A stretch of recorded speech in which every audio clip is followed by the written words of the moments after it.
Assalamualaikum warahmatullahi wabarakatuh. Halo sahabat pintar, apa kabar? Semoga kalian selalu sehat dan tetap bersemangat ya. Pagi hari ini Bu Guru akan menyampaikan materi pelajaran untuk kelas 5, tema 4, sehat itu penting, subtema 2, gangguan kesehatan pada organ peredaran darah, pembelajaran keempat. Namun sebelum kita mulai, marilah kita awali pembelajaran kita pagi hari ini dengan pembacaan doa terlebih dahulu ya.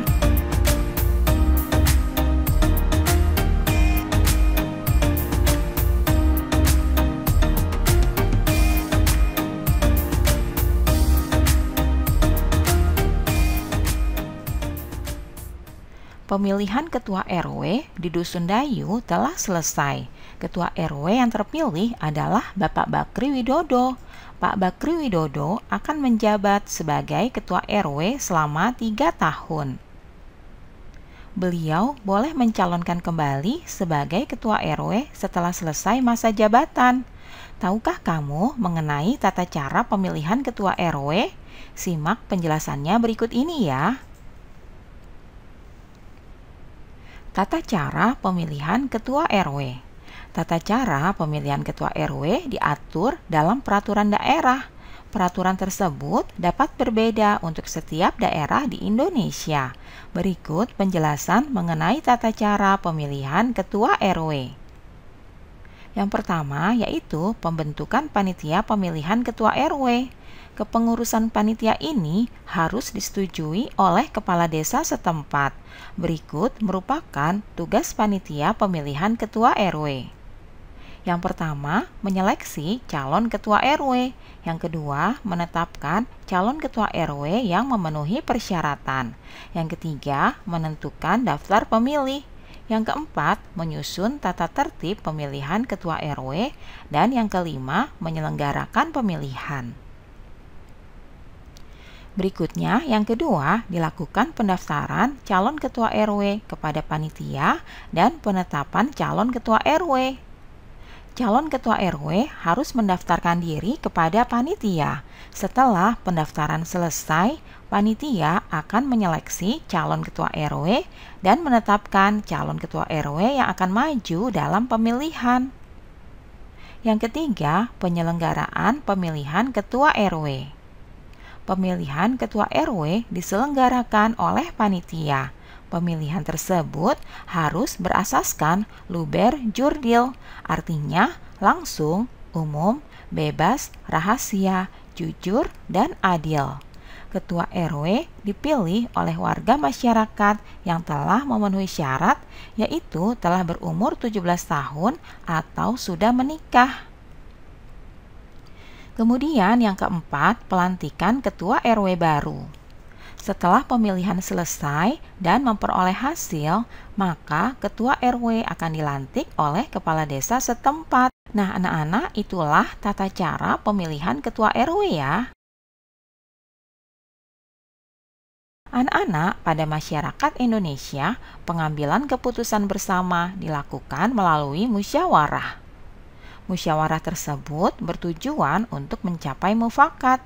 Apabila tidak mencapai mufakat, maka dilakukan voting atau pemungutan suara yang terbanyak.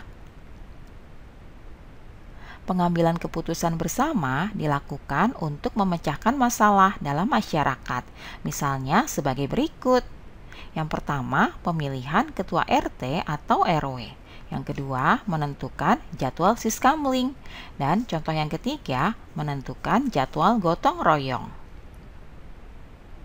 Berikut ini adalah peran serta masyarakat dalam mengambil keputusan bersama. Dalam pengambilan keputusan bersama tersebut, diharapkan adanya peran serta dari seluruh anggota masyarakat. Peran serta tersebut dapat berupa kegiatan berikut ini. Yang pertama, mengikuti pemilihan ketua RT atau RW. Yang kedua, mengamati jalannya pemilihan ketua RT atau RW. Dan yang ketiga, melaporkan pelanggaran yang terjadi pada saat pemilihan. Peran serta masyarakat tersebut merupakan bentuk tanggung jawab sebagai warga. Masyarakat di Desa Dayu sangat bersukacita atas terpilihnya Pak Bakri Widodo sebagai Ketua RW. Dayu dan teman-temannya juga turut serta dalam kegembiraan. Bahkan untuk menunjukkan rasa gembiranya, Dayu berpantun. Seperti ini pantunnya. Jalan-jalan membeli selasi, dibuat es, aduh segarnya. Ketua RW telah terpilih, semoga hidup damai sentosa. Nah, anak-anak, kita akan mengidentifikasi dari pantun Dayu ya. Yang pertama, ciri-ciri pantun. Pantun Dayu memiliki sajak ih, a.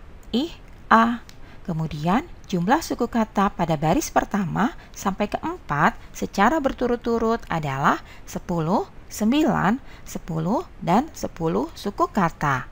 Kemudian, dua baris pertama termasuk sampiran dan dua baris terakhir termasuk isi pantun. Selanjutnya yang kedua, sampiran dan isi pantun.